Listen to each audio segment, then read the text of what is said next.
we've seen as a consequence of COVID is increased amounts of neck and lower back pain from sitting in front of PCs. And the big difference we've seen over the last year or 2 years with COVID is the amount of time people are sitting in front of Zoom calls.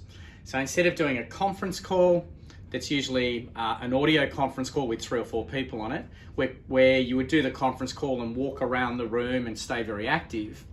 We've now seen a pivot to probably more than 60 to 70% of the time on a video Zoom call where you're stuck in front of a screen and not moving. The difference with this is that it increases the likelihood of neck and lower back problems.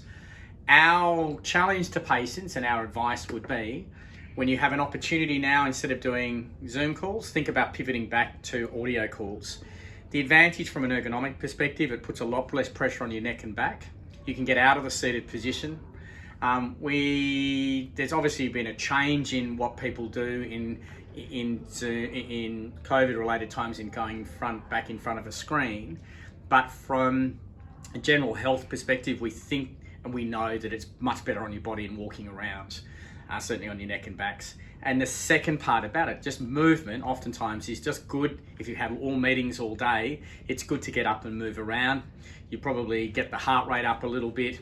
You probably better oxygenate the brain by getting up and moving. So consider that as something to think about reintroducing, is more audio calls for conference calls rather than the Zoom call sitting position. I do think it has some added advantages. And 2.5 years down the track from COVID, we've seen people who have got now into that routine of all Zoom calls. And I think there's some added advantages of the audio calls moving forward for general health and productivity. Thanks.